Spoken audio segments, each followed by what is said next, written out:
This is MJ. These are my quick thoughts on Peter Pan, chapter 5.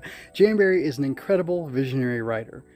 Barrie, that is, Hook invented the double cigar holder. Well, so anyway, let me go back to clarify what I mean.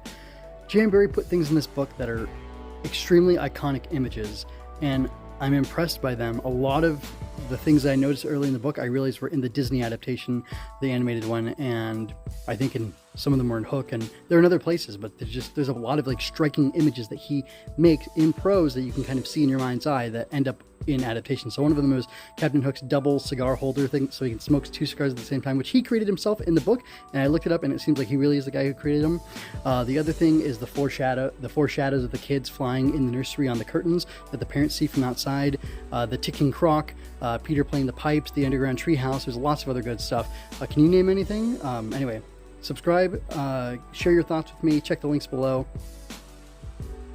and do all that good stuff to help me continue to make this channel grow.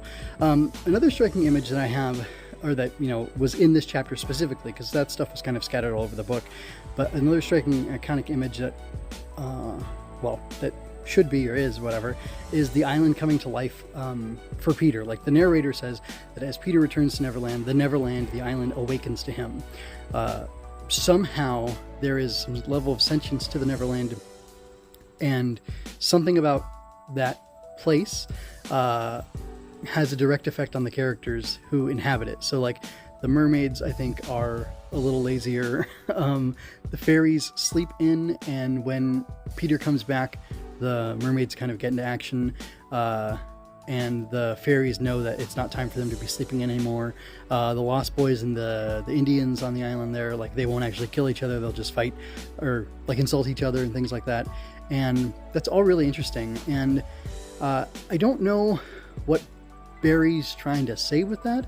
I don't understand what it means, and I'm curious if there is a deeper meaning or some sort of significance to it, or is it just something whimsical that he said on the fly? I don't know, because I don't remember at this point if it holds true, if it continues to hold true throughout the book, that it's something that's mentioned, but it is definitely something here, and it has an effect on the characters and the way they behave.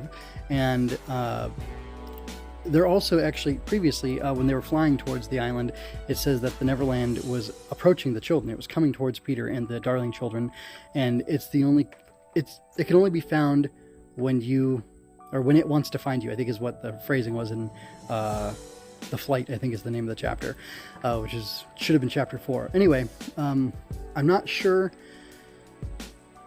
what that means, that the island is alive. And I also am trying to think, well, if the island is alive, if it's some sort of sentience, and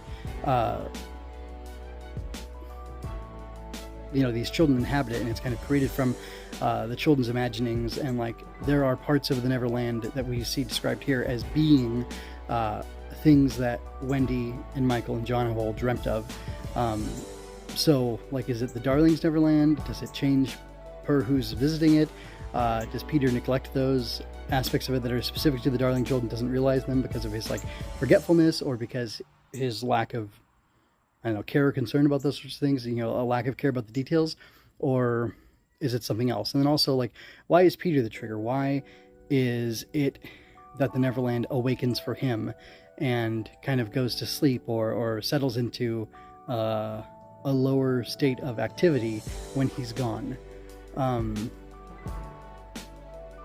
I know that Peter came from, it said in the book, or he says he ran away from home when he was a baby because his parents were talking about what he was going to be when he grew up.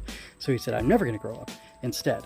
But I don't know that that's actually true, especially because the Lost Boys are said to have, fallen out of their cribs, and if they're not claimed in 7 days, they get stuck there. And the reason why there's no lost girls is because girls are far too clever to fall out of their perambulators, actually, their baby carriages, their strollers, which I think is a wonderful compliment to women and girls. And anyway, it's interesting because, like, is Peter this mythic, time-old individual? It doesn't seem like it, because he said did he say he ran away to Kensington Gardens, or he lived in Kensington Gardens for some time? I'm not sure, and like I don't know how old he is, how long ago he went into the Neverland, or anything like that.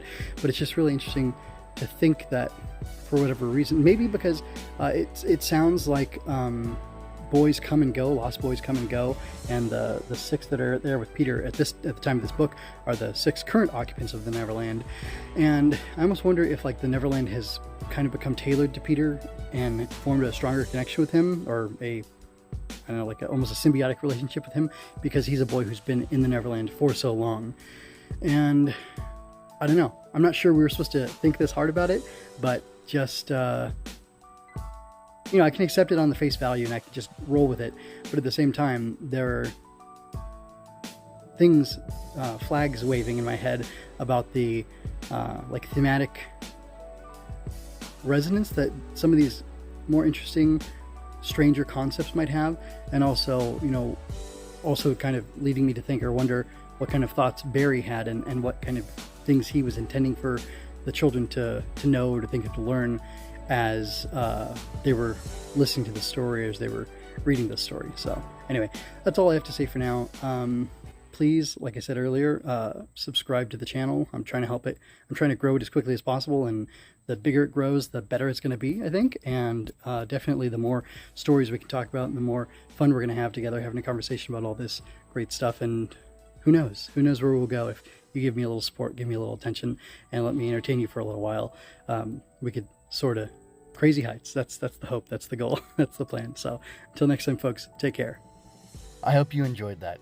Go to mjmunoz.com to leave any questions, comments, or other feedback you might have. There you can find all of my analysis, art, and fiction. I cover books, tokusatsu, comic books, anime, and more. Look around. You're sure to find something else that you'll enjoy as well. This has been a Story Over Everything production.